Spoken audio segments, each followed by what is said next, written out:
All right, fellas, I'm out here in the garage this morning, and wife and I went to a car show yesterday, and yep, Ruby brought home some hardware. Let me back up.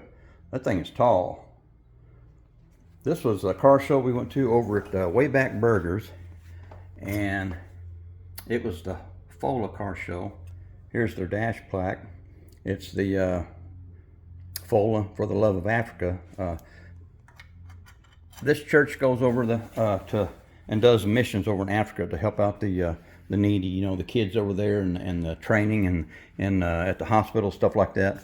And it's a really good thing what they do. So we got this trophy for some of the ladies that are in that group.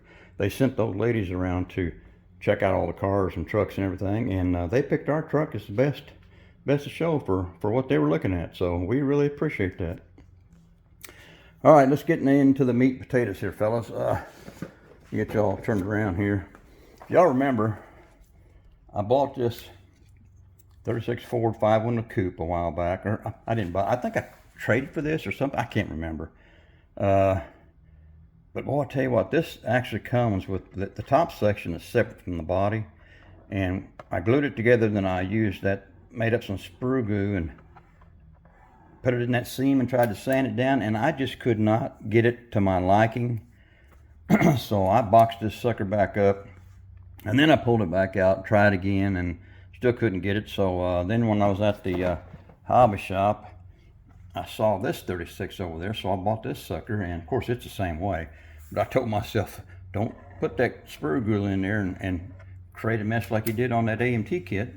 So I didn't use that sprue glue on this one. I left it as is, but came out pretty good, I guess. Let me show you over here. Here's the products I used. You guys know I always use the Tamiya products, and that's the white surface primer that I used on this. And gosh, I tell you guys what, if y'all remember now, this was what I painted it first time around, this sea blue XF17, because it, you know, it almost looks black. But gosh, I don't I don't know what happened. It just would not lay down, and when I shot the clear over it, it just kind of like fuzzed up. And anyway, that was a disaster. So I stripped all that paint off. Excuse me. And I went with this XF71. This is actually called a cockpit green. But let me show y'all something here. Well, I'll show you here in a second. And then, of course, I cleared it. This is my go-to clear, the X22. That stuff goes on pretty good. It does a pretty good job. So, guys, I'm going to turn around here. We're going to take a look at this 36, and y'all tell me what you think now. And I want to show you what I was just talking about. Keep in mind the color of that cap, whether you look at the bottom or the bottom, you know, the actual paint looks different than the cap. But guys, that's not even close, is it? Looks a little bit more on the bottom, but the cap is not close. The cap is more to that color there. But anyway, gosh, I was really shocked when that paint went down. It didn't come out looking like that. So anyway, guys, I got the paint on it. Everything's looking pretty good. At one point, I was going to paint the package tray. You know, you guys know the package tray in the back here on the inside. I wanted to paint that black because you could see down inside, and I wanted it to be blacked out. And I totally forgot about this top section being glued on. There was a seam around there. So when I ran my paintbrush through the front here and was painting that back there, that paint just started oozing out around that seam. And man, I tell you what, I thought I had a total mess on my hands, and I was able to save it because I quickly got out. I didn't know what to do. I got out some denatured alcohol and just dabbed it a little bit because I knew that would take paint and everything off. And basically, I ended up just taking paper towels and water and doing the best I could. And then I just brush painted some of that paint on there best I could and rubbed it out. And it came out okay, I guess. Looks pretty good. But fellas, this is pretty much a box stock, except for, you know, I wired the engine.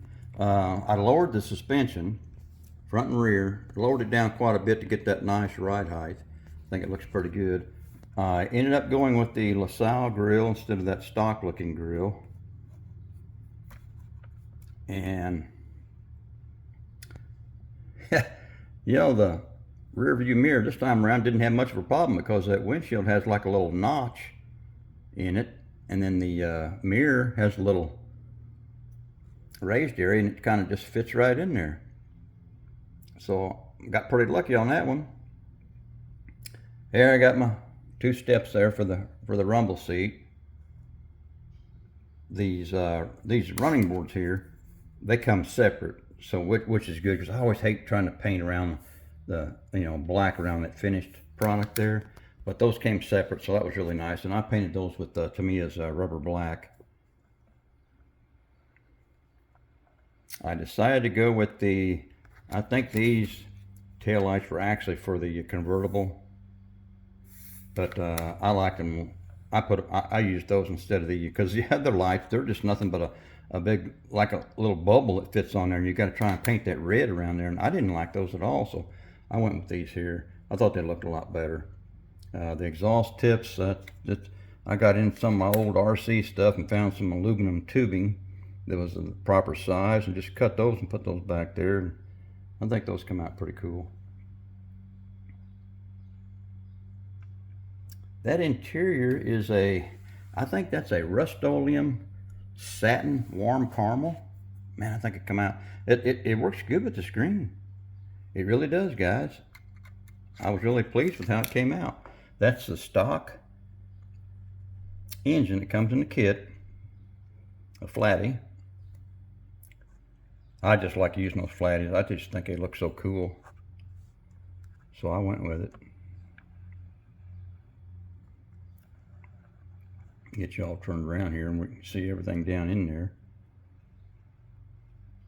And overall I just think it came out really cool looking. I'm really pleased with how it came out. I wasn't too sure about the color initially, but I tell you what, I think it turned out better than what I thought. Once I started getting it assembled, it really turned out nice. The colors kind of worked off one another, and then made it pretty good. And I decided to go ahead and make that rumble seat functional, and glad I did. It works out pretty good.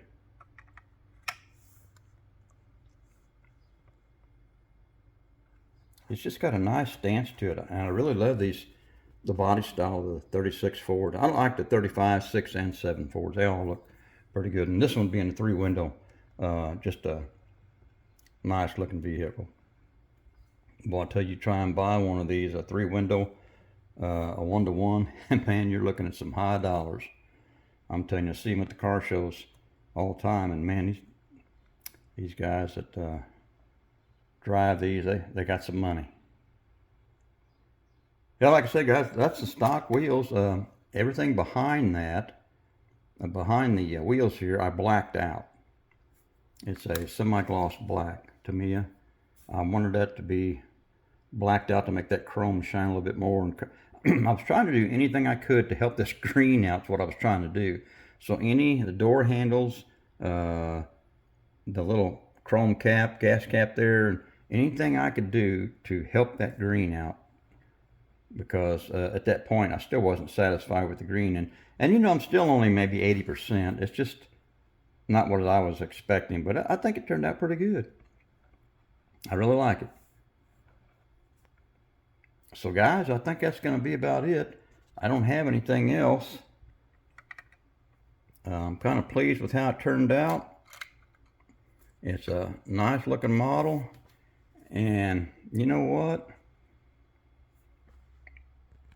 I still got that one, and I may somewhere down the line work on that one and try and get it going, because I tell you, man, I just really love these body styles. I don't know, they just look killer. All right, guys, I think I'm going to wrap this one up. You guys, let me know what y'all think about this one. All right, I'm done.